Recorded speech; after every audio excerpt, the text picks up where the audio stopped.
Good morning. ഇന്നെല്ലാവരും വന്നിട്ടുണ്ടല്ലോ, ഹാപ്പിയാണല്ലോ എല്ലാവരും. അപ്പോൾ ഹാപ്പി ആയിട്ട് നമുക്കിന്ന് രാവിലെ പുതിയൊരു ചാപ്റ്റർ തുടങ്ങാം. ഓക്കെ, നമ്മളിന്ന് പഠിക്കാൻ പോകുന്ന പാഠത്തിൻ്റെ പേരാണ് ലോഹങ്ങളും അലോഹങ്ങളും. എന്താണ്? അതെ, ലോഹങ്ങളും അലോഹങ്ങളും. നമുക്ക് ചുറ്റും ഒരുപാട് വസ്തുക്കളുണ്ടല്ലേ? ഏതൊക്കെയാ?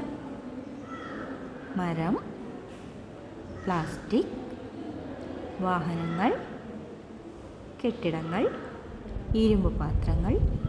ഇവയെല്ലാം നിർമ്മിച്ചിരിക്കുന്നത് എന്തുകൊണ്ടാണെന്ന് ചിന്തിച്ച് നോക്കിയിട്ടുണ്ടോ? ഈ വസ്തുക്കളെല്ലാം മൂലകങ്ങൾ കൊണ്ടാണ് നിർമ്മിതമായിരിക്കുന്നതെന്ന് നാം പഠിച്ചിട്ടില്ലേ? അവയെ നാം ആവർത്തന പട്ടികയിൽ പരിചയപ്പെട്ടിട്ടുമുണ്ട്, ഇല്ലേ? മൂലകങ്ങളും സംയുക്തങ്ങളും എന്ന പാഠഭാഗത്ത് നമ്മൾ ഇവയെല്ലാം കുറിച്ച് പഠിച്ചിട്ടുണ്ട്. മൂലകങ്ങളെയും സംയുക്തങ്ങളെയും എല്ലാം നമ്മൾ പഠിച്ചിട്ടുണ്ട്, അല്ലേ? നമുക്ക് ചുറ്റുമുള്ള വസ്തുക്കളെ നമുക്ക് ലോഹങ്ങളെന്നും അലോഹങ്ങളെന്നും തരംതിരിക്കാം. എന്നാൽ ഈ ലോഹങ്ങളെ നാം എങ്ങനെ തിരിച്ചറിയും?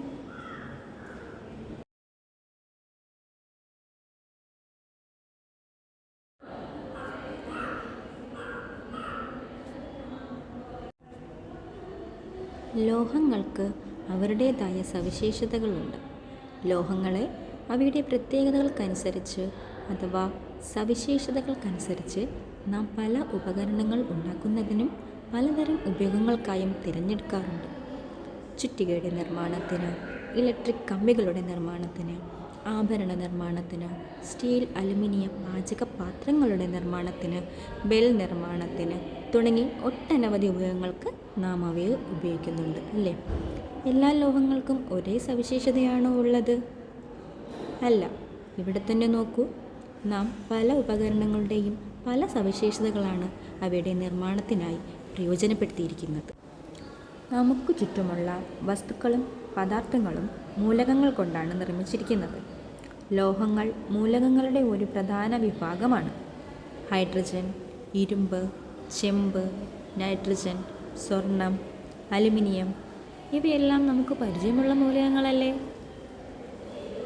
ഇവയിൽ ചെമ്പ്, ഇരുമ്പ്, സ്വർണം, അലുമിനിയം എന്നിവയെ ലോഹങ്ങളുടെ കൂട്ടത്തിൽ നാം കേട്ടിട്ടുണ്ട്, അല്ലേ?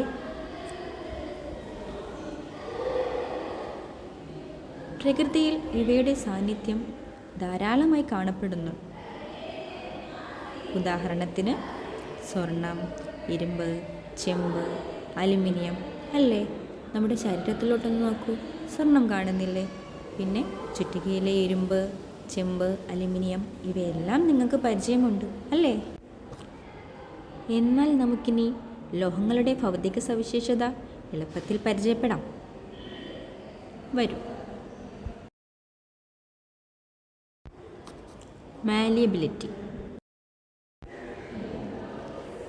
ഒരു ലോഹത്തെ ചൂടാക്കുകയോ അടിക്കുകയോ ചെയ്യുമ്പോൾ അത് പൊട്ടിപ്പോകാതെ നേർത്ത ഷീറ്റുകളാക്കി മാറ്റാനുള്ള കഴിവിനെയാണ് മാലിയബിലിറ്റി എന്ന് പറയുന്നത്. എന്താണ്? ഒരു ലോഹത്തെ ചൂടാക്കുകയോ അടിക്കുകയോ ചെയ്യുമ്പോൾ അത് പൊട്ടിപ്പോകാതെ നേർത്ത ഷീറ്റുകളാക്കി മാറ്റാനുള്ള കഴിവിനെയാണ് മാലിയബിലിറ്റി എന്ന് പറയുന്നത്. ഈ സവിശേഷതയാണ് അലുമിനിയം ഫോയിൽ പോലുള്ള ഉൽപ്പന്നങ്ങൾ നിർമ്മിക്കാൻ സഹായിക്കുന്നത്. സ്വർണവും അലുമിനിയവുമൊക്കെ മാലിയബിലിറ്റിക്ക് ഉദാഹരണങ്ങളാണ് എന്ന് നിങ്ങൾക്കറിയാമോ?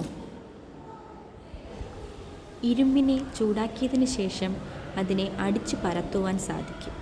അവയെ നേർത്ത തകിടുകളാക്കി മാറ്റുവാനും സാധിക്കും. ഇവിടെ കാണുന്നില്ലേ, ഒരു ചുറ്റിക ഉപയോഗിച്ച് കട്ടകളെ അടിക്കുന്നത്? അവയെ അടിച്ച്, ഈ ഇരുമ്പ് കട്ടയെ അടിച്ച് നേർത്ത തകിടുകളാക്കി മാറ്റിയതാണ് നാം അവിടെ കാണുന്നത്.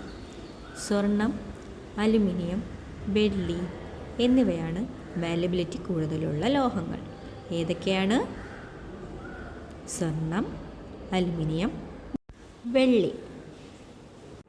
ഈ വീഡിയോ ശ്രദ്ധിക്കൂ. ഇവിടെ എന്താ ചെയ്യുന്നത്? ഇരുമ്പ് കമ്പിയെ അടിച്ച് പരത്തുന്നതാണല്ലേ? സ്വർണം, വെള്ളി എന്നിവ മാലിയബിലിറ്റി കാണിക്കുന്നുണ്ട്. അടുത്തതായി നമുക്കൊരു വീഡിയോ കാണാം. ഇവിടെ ലോഹത്തെ വലിച്ചു നീട്ടി കമ്പികളാക്കുകയാണ്, അല്ലേ? ഇത്തരത്തിൽ ലോഹങ്ങളെ വലിച്ചു നീട്ടി നേർത്ത കമ്പികളാക്കി മാറ്റുവാൻ കഴിയും. ഡക്റ്റിലിറ്റി. ലോഹങ്ങളെ വലിച്ചു നീട്ടി നേർത്ത കമ്പികളായി മാറ്റാൻ കഴിയുന്ന ലോഹ സവിശേഷതയാണ് ഡക്റ്റിലിറ്റി എന്ന് പറയുന്നത്. എന്താണ്? ലോഹങ്ങളെ വലിച്ചു നീട്ടി നേർത്ത കമ്പികളാക്കി മാറ്റുവാൻ കഴിയുന്ന ലോഹ സവിശേഷതയാണ് ഡക്റ്റിലിറ്റി. സ്വർണം, വെള്ളി എന്നിവയെ നമുക്ക് നേർത്ത കമ്പികളാക്കി മാറ്റുവാൻ സാധിക്കും. ആലകളിൽ നിങ്ങൾ കണ്ടിട്ടില്ലേ? സ്വർണത്തിനെ ഉരുക്കി നേർത്ത കമ്പികളാക്കി മാറ്റി പല ആഭരണങ്ങൾ ഉണ്ടാക്കുന്നത്. സ്വർണം, പ്ലാറ്റിനം എന്നിവ ഡക്റ്റിലിറ്റി കാണിക്കുന്ന ലോഹങ്ങൾക്ക് ഉദാഹരണങ്ങളാണ്. മറ്റേതൊക്കെ ലോഹങ്ങൾ നിങ്ങൾക്കറിയാം? കമൻറ്റ് ചെയ്യൂ. ബൾബ് നിങ്ങൾ കണ്ടിട്ടുണ്ടല്ലേ? ബൾബിൻ്റെ ഫിലമെൻറ്റും ശ്രദ്ധിച്ചിട്ടില്ലേ? ബൾബിൻ്റെ ഫിലമെൻറ്റ് ഏത് ലോഹം ഉപയോഗിച്ചാണ് നിർമ്മിച്ചിരിക്കുന്നത്? ടങ്സ്റ്റൺ ആണ്. ടങ്സ്റ്റൺ ഒരു ലോഹമാണല്ലേ? ഇവിടെയും ടങ്സ്റ്റൻ്റെ ഡക്റ്റിലിറ്റിയാണ് ഉപയോഗപ്പെടുത്തിയിരിക്കുന്നത്. ലോഹങ്ങളുടെ ഡക്റ്റിലിറ്റി പ്രയോജനപ്പെടുത്തുന്ന നിരവധി സന്ദർഭങ്ങളുണ്ടല്ലോ. അവ ഏതൊക്കെയാണ്? വൈദ്യുത കമ്പികൾ, ആഭരണ നിർമ്മാണം, ബൾബിൻ്റെ ഫിലമെൻ്റ് നിർമ്മാണം. വേറെ എന്തൊക്കെ നിങ്ങൾക്കറിയാം ലോഹങ്ങളുടെ ഡക്റ്റിലിറ്റി പ്രയോജനപ്പെടുത്തുന്ന സന്ദർഭങ്ങൾ? അവ കമൻറ്റ് ചെയ്യൂ. അടുത്തതായി നാം പഠിക്കാൻ പോകുന്നത് വൈദ്യുത ചാലകതയെക്കുറിച്ചാണ്. എന്താണ്? വൈദ്യുത ചാലകതയെക്കുറിച്ചാണ്. ഈ വീഡിയോ നോക്കൂ. ഇവിടെ എ വയർ ഉപയോഗിച്ച് ബാറ്ററിയുമായും ബി വയർ ഉപയോഗിച്ച് ബൾബുമായും ബന്ധിപ്പിച്ചിരിക്കുന്നു. പലതരത്തിലുള്ള ലോഹങ്ങൾ എക്കും ബിക്കും കണക്ട് ചെയ്ത് വച്ചാൽ എന്ത് സംഭവിക്കും? സിൽവർ വയർ വയ്ക്കുമ്പോൾ നോക്കൂ, ബൾബ് കത്തുന്നുണ്ടോ? കോപ്പർ വയർ വയ്ക്കുമ്പോഴോ? അലുമിനിയം വയർ വയ്ക്കുമ്പോഴോ? മഗ്നീഷ്യം വയർ വയ്ക്കുമ്പോഴോ? അവസാനമായി സിങ്ക് വയർ. ഇവയെല്ലാം വയ്ക്കുമ്പോൾ ബൾബ് കത്തുന്നുണ്ട്. ലോഹങ്ങൾ വൈദ്യുതി കടത്തിവിടുന്നുണ്ട്. ഒരു പദാർത്ഥത്തിന് അതിലൂടെ വൈദ്യുതി കടത്തിവിടാനുള്ള കഴിവിനെയാണ് വൈദ്യുത ചാലകത എന്ന് പറയുന്നത്. ലോഹങ്ങളിൽ ഏറ്റവും മികച്ച വൈദ്യുത ചാലകം വെള്ളിയാണ്. വെള്ളി, ചെമ്പ്, സ്വർണം, അലുമിനിയം എന്നിവയ്ക്ക് വൈദ്യുത ചാലകത കൂടുതലാണ്. മറ്റെന്തൊക്കെ ലോഹങ്ങളെ നിങ്ങൾക്കറിയാം? കമൻറ്റ് ചെയ്യൂ. പൊതുവൈദ്യുത വിതരണ ടവറുകളെ നിങ്ങൾ കണ്ടിട്ടുണ്ടല്ലോ അല്ലേ? ഇതിൽ ഏത് ലോഹമാണ് ഉപയോഗിച്ചിരിക്കുന്നത്? അതെ, അലുമിനിയമാണല്ലേ.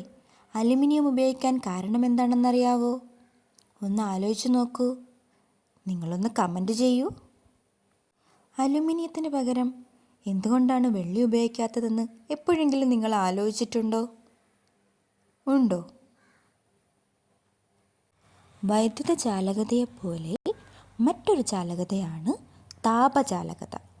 നമ്മൾ അടുത്തതായി പഠിക്കാൻ പോകുന്ന ലോഹ സവിശേഷതയാണ് താപചാലകത.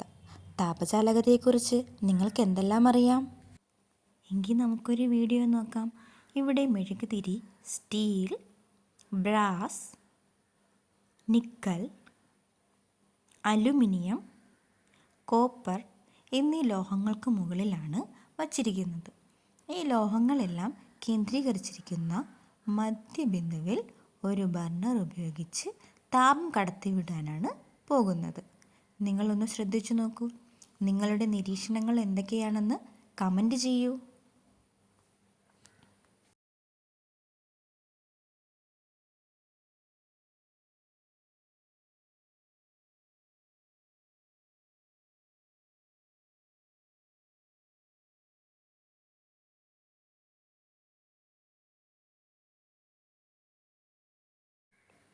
അലുമിനിയം ആദ്യം വീണു അല്ലേ? പിന്നീട് ചെമ്പും, മൂന്നാമതായി വീണത് ഏതാണ്? ബ്രാസും, നാലാമതായി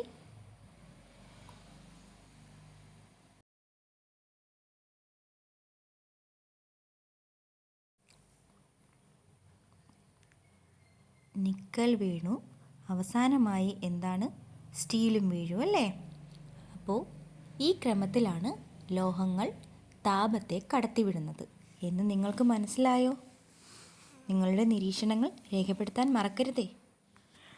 അടുത്തതായി നാം പഠിക്കാൻ പോകുന്ന ലോഹ സവിശേഷതയാണ് സൊണോരിറ്റി. ഗിത്താർ നമ്മൾ എല്ലാവരും കണ്ടിട്ടുണ്ടല്ലേ? Love to play guitar. A guitar is a musical instrument that usually has 6 strings. Do you know from which material these strings are made of? These strings are made of metals. ആലോചിച്ചിട്ടുണ്ടോ? Metals produce a ringing sound when hit with another object. This property is called sonority, and a metal is said to be sonorous. It is the property of sonority which is used for making bells and strings of musical instruments like sitar and violin. ശബ്ദങ്ങൾ പുറപ്പെടുവിക്കുന്നു. അതായത് ഉപരിതലത്തിൽ കട്ടിയുള്ള വസ്തു കൊണ്ട് തട്ടുമ്പോൾ പ്രത്യേകതരം ശബ്ദം പുറപ്പെടുവിക്കാൻ ലോഹങ്ങൾക്ക് കഴിവുണ്ട്.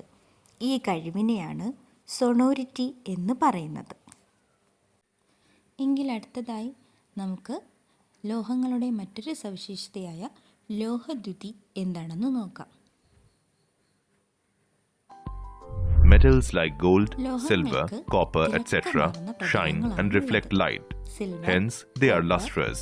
Due to this, metals are used in making jewelry and statues. Shown here are the 4 metals, namely iron, copper, magnesium, and aluminium. Just by looking at them, we can say that metals have shiny surfaces. ലോഹങ്ങളുടെ പ്രതലത്തിൻ്റെ ഇത്തരത്തിലുള്ള തിളക്കത്തെയാണ് ലോഹദ്യുതി എന്ന് പറയുന്നത്. നമുക്കറിയാം, സ്വർണം, വെള്ളി, ഇരുമ്പ് എന്നിവയൊക്കെ ലോഹദ്യുതി കാണിക്കുന്നുണ്ട്. അവയുടെ പ്രതലത്തിന് നല്ല തിളക്കമുണ്ട്. നിങ്ങൾ എപ്പോഴെങ്കിലും സോഡിയത്തെ കത്തി ഉപയോഗിച്ച് മുറിച്ചത് കണ്ടിട്ടുണ്ടോ? പുതുതായി രൂപം കൊണ്ട സോഡിയം പ്രതലത്തിന് നല്ല തിളക്കമാണുള്ളത്. ഇത് ലോഹങ്ങളുടെ ലോഹദ്യുതി എന്ന സവിശേഷതയാണ്. ലോഹദ്യുതി എന്താണെന്ന് എല്ലാവർക്കും മനസ്സിലായെന്ന് കരുതുന്നു. എങ്കിൽ ലോഹദ്യുതി ഉപയോഗപ്പെടുത്തുന്ന സന്ദർഭങ്ങൾ എന്തൊക്കെയാണെന്ന് കമൻറ്റ് ചെയ്യാമോ? നിങ്ങളെല്ലാവരും ചുറ്റിക കണ്ടിട്ടുണ്ട് അല്ലേ? ചുറ്റിക കാണാത്തതായും സ്പർശിക്കാത്തവരായും ആരുമില്ലെന്നാണ് ഞാൻ വിചാരിക്കുന്നത്. അങ്ങനെയല്ലേ? ചുറ്റികയ്ക്ക് കാഠിന്യം കൂടുതലാണോ? ആണല്ലേ? അവയുടെ കാഠിന്യം എന്ന പ്രത്യേകത ഉള്ളതുകൊണ്ടാണ് മറ്റു വസ്തുക്കളെ അടിക്കാൻ. നിങ്ങൾ തന്നെ കണ്ടിട്ടുണ്ടല്ലേ ആണി ചുറ്റിക ഉപയോഗിച്ചടിക്കുന്നത്, എന്തെങ്കിലും വസ്തുക്കൾ ചുറ്റിക ഉപയോഗിച്ച് തകർക്കുന്നത് ഇല്ലേ? ഇവിടെയെല്ലാം പ്രയോജനപ്പെടുത്തിയിരിക്കുന്നത് ചുറ്റികയുടെ കാഠിന്യം എന്ന സവിശേഷതയാണ്. ചുറ്റികയിൽ ഏത് ലോഹമാണ് ഉപയോഗിക്കുന്നതെന്നറിയാമോ? ഇരുമ്പാണ്. ഇരുമ്പിൻ്റെ കാഠിന്യമാണ് ചുറ്റികയുടെ നിർമ്മാണത്തിനായി പ്രയോജനപ്പെടുത്തിയിരിക്കുന്നത് എന്ന് നിങ്ങൾക്കെല്ലാവർക്കും അറിയാമല്ലോ അല്ലേ?